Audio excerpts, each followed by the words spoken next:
Bonsoir à tous et bienvenue. Le président Alassane Ouattara a ouvert ce lundi le forum des PDG en Afrique. L'Africa CEO Forum est de retour à Abidjan. Plus de 1000 personnalités y participent, chefs d'État, ministres et leaders internationaux. Certains de ces leaders ont été reçus par le chef de l'État en marge du forum, au cœur des échanges Investir en Afrique et en Côte d'Ivoire en particulier.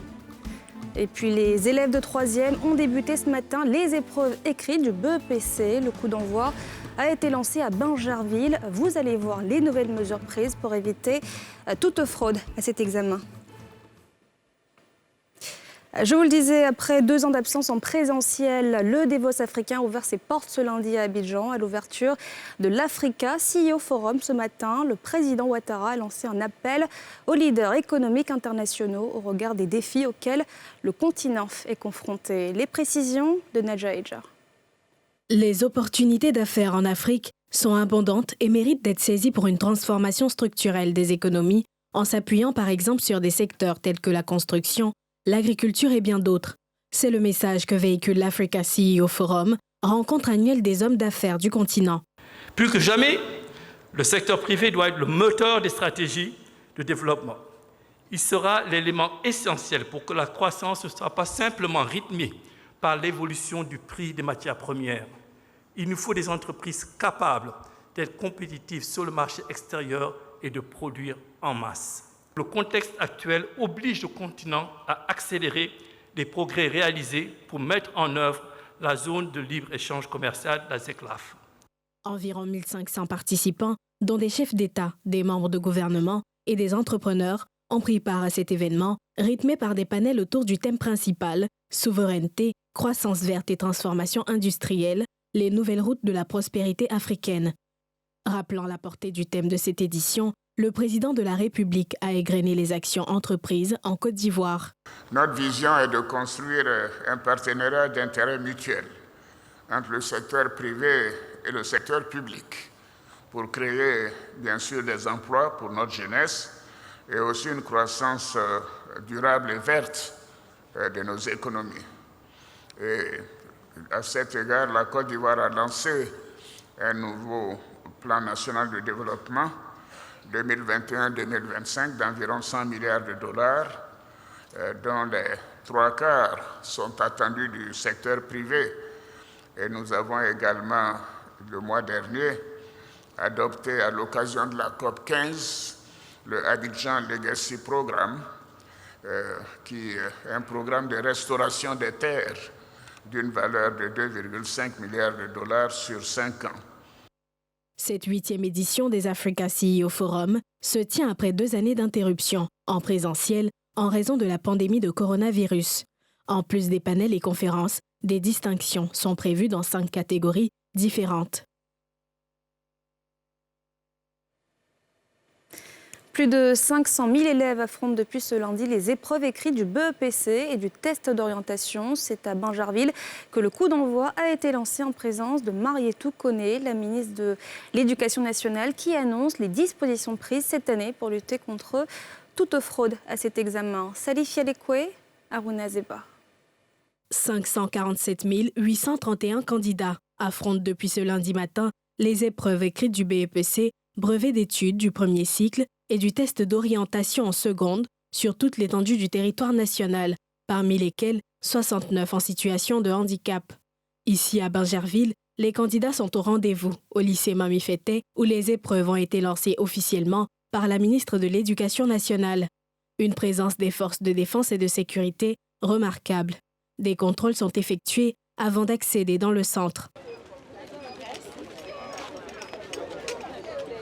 On affiche la sérénité à quelques minutes des épreuves. Bon, moi ça va. Toi es dans la main de Dieu. Si tu as bien appris tes leçons, ça va aller. Bon, pas trop stressé. Bon, en tout cas, nous sommes tranquilles. Je me sens un peu stressée, vu plein d'hommes.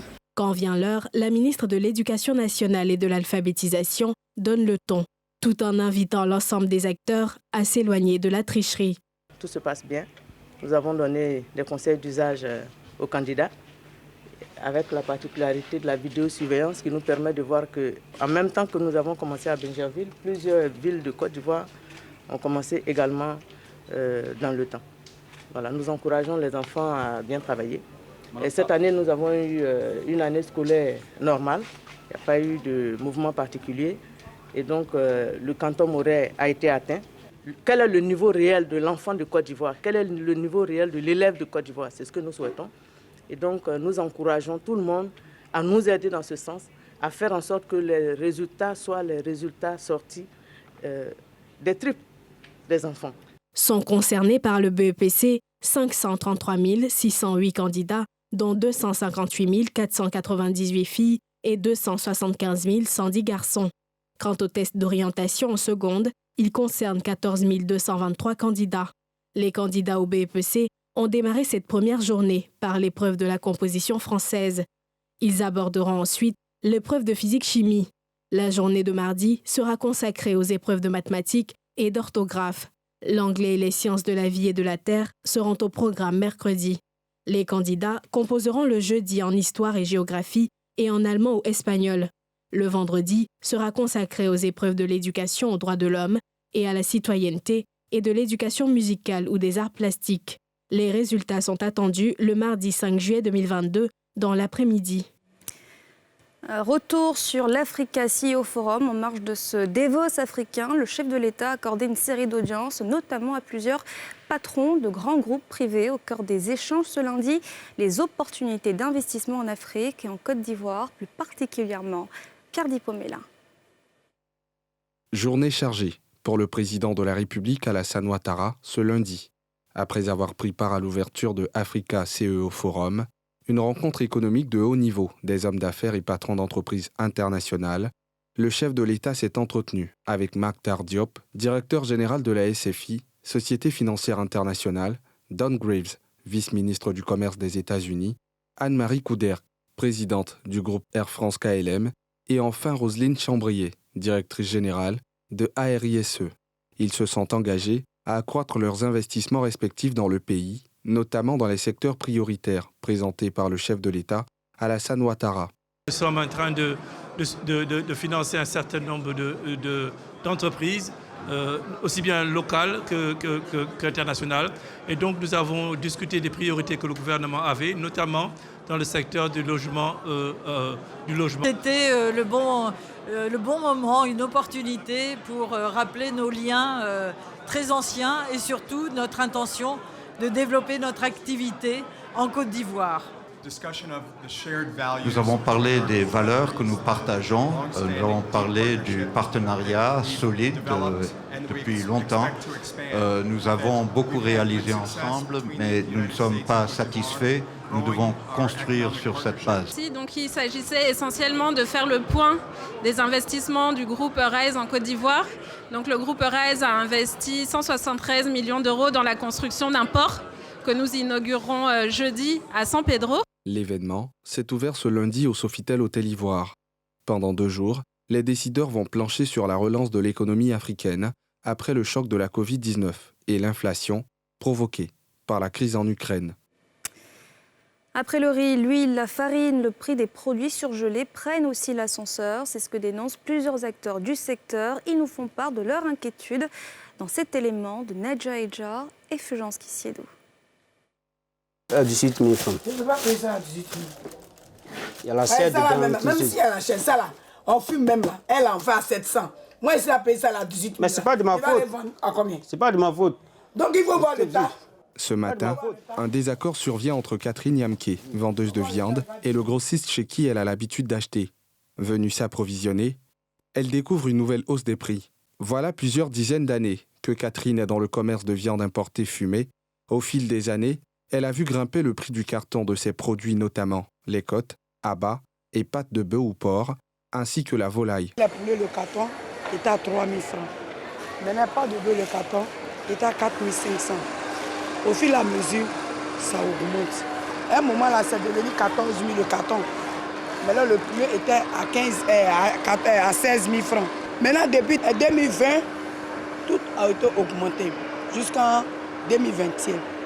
Alors là, on est dans 2022. Aujourd'hui, on est en train de payer le carton de ça à 25 000. Le prix de base, ça est à 4 000. 4 500. Maintenant, les femmes des restaurants, beaucoup. Parce qu'ils disent que ça ne les arrange pas. Avant, on vendait ça à 2 000. 2500. Des prix qui s'envolent en pénalisant toute la chaîne et dont les motifs restent incompris des acteurs. Avant, on prenait le rognon, le carton à 13 000 francs au port. Maintenant, le carton est devenu 22 000. Maintenant, le foin qu'on prenait à 900 francs le kilo, c'est parti à 1300, 1200. Depuis début de 2021, tout est devenu cher. Il n'y a pas d'explication. Souvent, on parle par rapport à la Covid, et tout est devenu cher. Puis la guerre de l'Ukraine aussi est venue s'ajouter dedans. C'est ce qu'on nous dit souvent comme information. On peut dire qu'on s'en sort un peu, comme on arrive à payer le courant, puis les 100 francs. Sinon, pour gagner comme avant, là, on ne gagne plus comme avant. Pour Bachirou Akanfé, investi dans cette activité depuis 1970, par ailleurs président du Conseil national de viande et volailles surgelées à la Fédération nationale des commerçants de Côte d'Ivoire, l'augmentation des prix est liée aux taxes douanières, imposées progressivement au fil des années, jusqu'à atteindre aujourd'hui le paroxysme. Compte tenu de la crise sanitaire, c'est que ça vient en Europe là. Il y a le conteneur qui est cher. Et quand ça vient chez nous, quand tu ajoutes droit de douane dedans, ça devient encore plus cher. Viennent importer même plus cher qu'ils viennent local aujourd'hui. C'est vrai, il y a la crise, mais il y a un peu de droit de douane qui est élevé. S'il comprend l'intention de protéger les producteurs locaux, notamment en matière d'élevage de poulets, pour lui, il faut maintenir un équilibre afin de ne pas impacter drastiquement le panier de la ménagère. Un conteneur de 25 tonnes, ça fait 25 millions. Plus les droits de douane. Vous voyez, vous voulez importer, ça c'est déjà mon plus. Les importateurs plus importés. C'est vrai, il faut que nous, on l'aide, le local, pour aider, pour approvisionner beaucoup. Mais est-ce qu'on en a suffisamment? En 2021, la Côte d'Ivoire a importé 166 458 tonnes de produits carnés et dérivés congelés et 635 702 tonnes de produits halieutiques dérivés congelés. L'entrée sur le territoire national de ces denrées animales est soumise à des contrôles stricts. Direction Yopougon, précisément à la cité Kestab. Plusieurs habitats sont menacés par un ravin qui a déjà fait 2 morts et plusieurs blessés graves. Il y a quelques années, les populations alertent le gouvernement sur le danger que représente ce trou béant dans le quartier. Leur reportage de Brice Niawa et Tanguy Kona. Yopougon Nyangon, cité Kestab. Ce ravin est d'une frayeur pour les riverains. Il a déjà fait 2 morts et plusieurs blessés par le passé et englouti plusieurs ponts qui permettait sa traversée. Cette dame est une des victimes. Le propriétaire de cette concession ne peut plus ouvrir l'arrière-cour. Il a dû évacuer une partie de la maison. Regardez bien ce gros trou. Quelqu'un qui a au moins 6 enfants. Mais je vous dis que quand il pleut, c'est un problème. Quand la saison pluvieuse commence, nos maisons en même temps deviennent des églises. Tous ceux qui sont sur l'axe, ils prient. De la mosquée aux maisons situées au bout de la cité, ce sont près de 200 ménages qui sont inquiétés par l'avancée de ce ravin. Les commerces ne sont pas épargnés.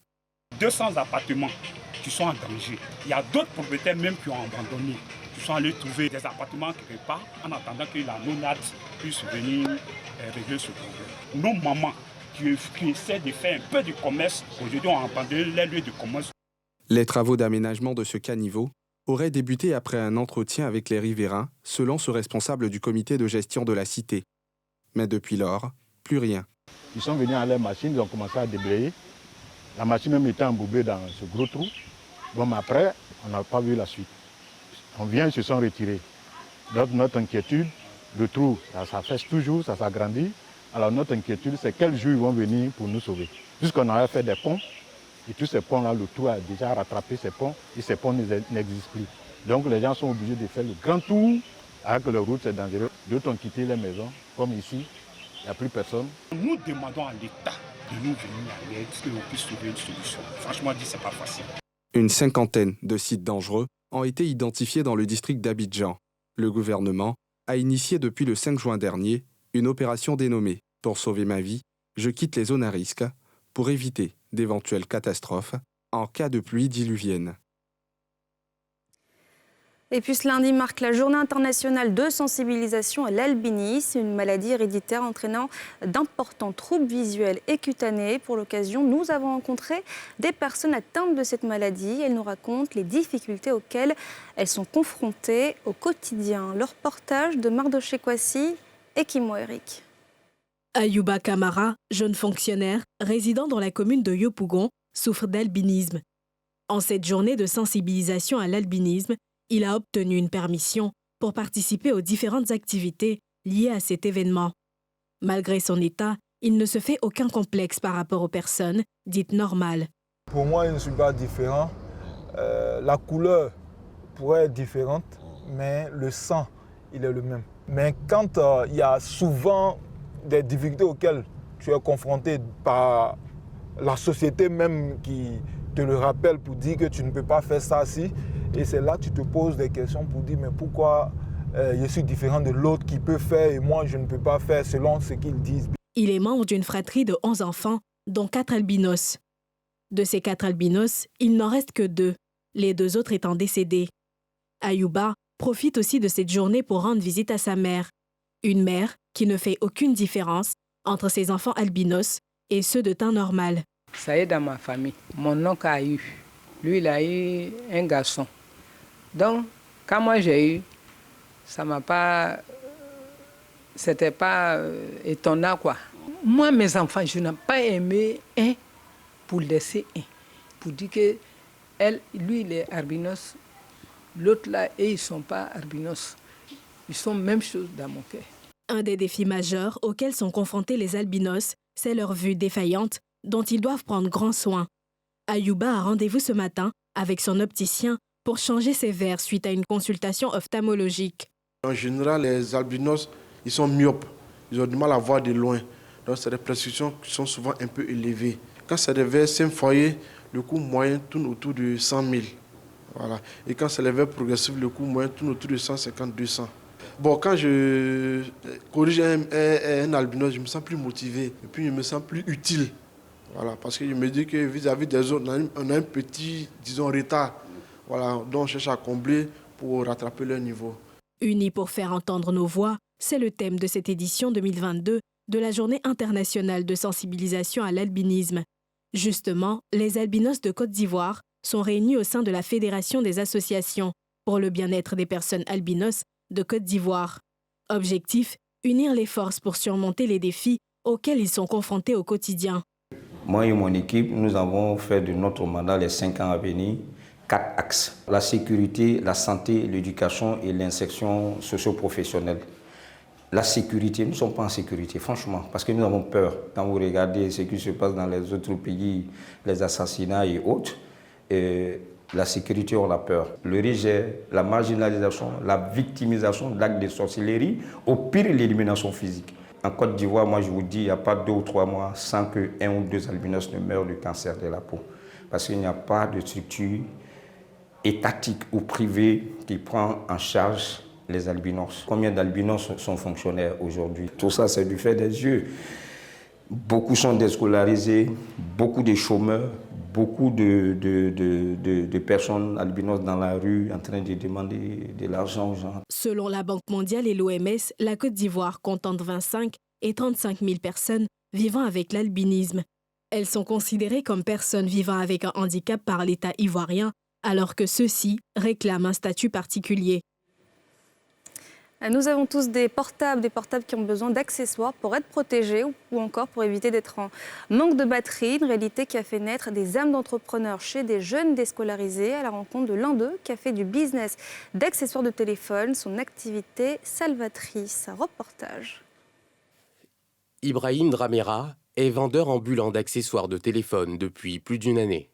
Chaque jour, avant de commencer sa journée, ce jeune homme récupère sa marchandise dans le lieu de stockage et s'assure de ranger ses articles selon les marques pour mieux se retrouver. Quand je place, si on me demande ça, je sais que c'est en bas. Si on me demande iPhone, c'est en haut. Donc du coup, ce n'est pas qui me fatigue. J'ai tout ici, un chargeur, écouteur, anti-choc, les habillages, tout. C'est pour aller vendre jusqu'à minuit et puis je rentre à la maison. Je fais ça du lundi au lundi. Le jour, je suis fatigué, mais me repose. Ce boulot, Ibrahim, déscolarisé, dit l'avoir choisi, inspiré par d'autres jeunes vendeurs qu'il voyait régulièrement. Ses journées de travail se passent entre marches sous le chaud soleil ou à la recherche de nouveaux clients et propositions de marchandises dans des boutiques où il est désormais reconnu. Bonjour. On dit quoi? Oui, ça va. Ah oui. Bien joué. Voilà. Il y a quoi à changer? Bon, c'est pour mettre les anti-chocs. On est habitué à lui, donc c'est chez lui qu'on prend. Quand on en a besoin, on lui demande et puis il nous envoie. Quand il vient, il achète l'anti-shop, il change tout. Il suffit de lui donner mon téléphone, il sait quoi mettre, il sait qu'est-ce qui me plaît. Chaque semaine, quand il y a des nouveautés, ils prennent. Avant-hier, ils étaient là, ils ont payé. Aujourd'hui encore, ils ont payé, donc c'est comme ça. Ils m'appellent au téléphone, tu es où? Bon, je suis à la maison, bon, viens. Un métier pas toujours aisé qu'il ne regrette pas d'avoir démarré. Pour lui, rien ne s'acquiert en croisant les bras. Je suis fier de ça, je suis content. C'est fatigant, mais c'est le courage et tout. Si tu es déterminé, le soleil, pour moi, le soleil, ça ne me dit rien. Je ne travaille pas, la vie, c'est pas facile. La vie, elle est une fois que tu es né, il faut être prêt à affronter beaucoup de trucs. Une philosophie qu'ont compris ces devanciers, installés aujourd'hui pour la plupart à leur propre compte. Aussi bien dans la rue que dans des centres commerciaux dédiés aux nouvelles technologies. Quand je mangeais là, mon grand frère il peut me donner 30 000 et 25 000 quoi. On va aller à Djemé, il paye un peu, et puis ça vient pour promener dans le marché ici. Ça va parce qu'on a là, Dieu nous bénit un peu, on a là travaillé, nos familles sont contentes de nous aussi. Aujourd'hui, il y a les gens qui comptent sur moi, donc grâce à Dieu. Depuis l'an 2000, je suis dans ces domaines-là. Dans ce moment, il n'y avait pas les portables Android. Sinon, avant, j'ai travaillé dans une société. J'ai fait des années, 9 ans dedans, je ne peux pas m'en sortir. Je suis payé jusqu'à 120 000, mais je vois souvent quand il est fin de mois, j'ai les difficultés de payer ma maison. Mais dans ça, franchement, je me retrouve. Pour démarrer ce boulot, pas besoin de grands moyens. Certains disent avoir commencé avec 30 000 francs CFA, tandis que pour d'autres, le coût initial d'investissement dépasse la centaine de mille, avec d'autres articles commercialisés entre 1 000 et 150 000 francs CFA l'unité pour ceux de haute qualité. Une seule devise pour réussir selon eux, le courage, le travail et la persévérance. Et c'est la fin de ce journal. Merci de l'avoir suivi. On se retrouve demain, même heure. Excellente suite de programme sur la nouvelle chaîne ivoirienne.